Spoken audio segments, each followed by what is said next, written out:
आता या रोपाचं सांगते। हे रोप मी गेल्या वर्षी पावसाळ्यामध्ये लावलं होतं। पांढऱ्या जास्वंदीचं रोप आहे आणि नर्सरीमधून जेव्हा आणलं तेव्हा त्याला एक पांढऱ्या रंगाची कळी होती आणि ती कळी फुलली तेव्हा मी त्याचा एक शॉर्ट व्हिडिओ करून पण टाकला होता, तुम्ही पाहिला असेल तो। तर तो शॉर्ट व्हिडिओमध्ये जी कळी होती तेवढी फुललेली ती एकच कळी। त्यानंतर या रोपाची फुलं तर नाहीच आली पण वाढ सुद्धा झालेली नाही। तर का, याचं कारण मी तुम्हाला सांगते। मी कायम सांगत असते की जर 1 फुटापेक्षा कमी उंचीचं रोप असेल तर तुम्ही 7 ते 8 इंचाची कुंडी याच्यासाठी वापरू शकता। कारण कोणतंही झाड जेव्हा आपण कुंडीमध्ये लावतो किंवा जमिनीमध्ये लावतो, रोप आपलं सगळ्यात पहिलं मुळं वाढवण्याकडे लक्ष देतं।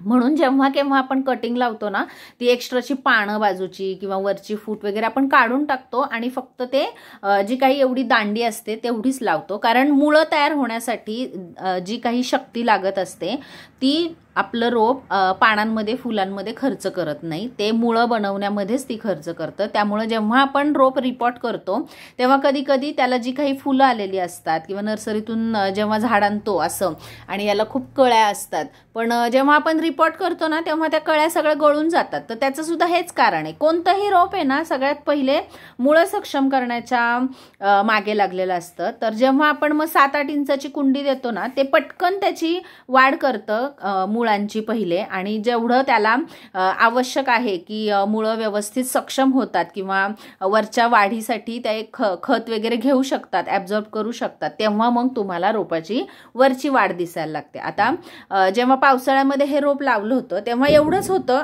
ना, त्याला वेगळी पानं आली ना, त्याला काहीच नाही आहे, असंच हिरवं आहे, छान आहे, पण एवढंच आहे, ना फुलं आली ना वाढ झाली। पण आता पाहता इथं 8 दिवस झाले ही जी 2 पानं आहेत ना ही नवीन आलेली आहेत। म्हणजे काय तर पावसाळा गेला, त्यानंतर आलेला हिवाळा गेला आणि आता याला मुळं त्याची सेट झालेली आहेत आणि ते या सीझनमध्ये आता वरती वाढ करायला लागणार। तर जेव्हा केव्हा तुम्ही अशी रोपं आणताल आणि त्याची वाढ होत नाही ना, तर अजिबात टेन्शन घेण्याचं कारण नाही।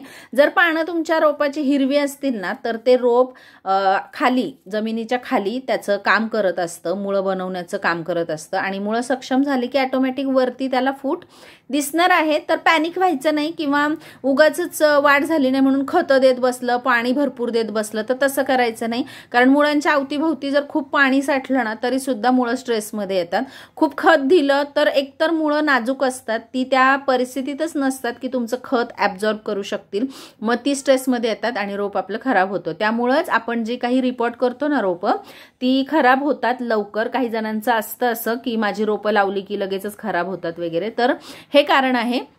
एक तर त्याला ट्रान्सप्लांट केल्यामुळं रिपोर्ट केल्यामुळं त्याला शॉक बसलेला असतो, त्यात आपण उगाचच भारमसाठ खतं घालत असतो। जे काही रिपोर्ट करताना आपण टाकलेलं मिक्सचर असतं ना, सॉईल मिक्सचर, त्याच्यामध्ये पण आपण कंपोस्ट टाकलेलं असतं, मग तेवढं खत ती मुळं ॲब्झॉर्ब करून छान त्याची वाढ करत असतात। याला जास्त काही खताची गरज नसते। पहिला महिना 1.5 महिना तर काहीच घालायचं नाही, त्या आहे त्या खतावरच रोपाला चांगलं सेट होऊ द्यायचं। त्यानंतर तुम्ही हळूहळू लिक्विड फर्टिलायझर वगैरे देऊ शकता। सॉलिड तर 2-2.5 महिने नाही द्यायचं।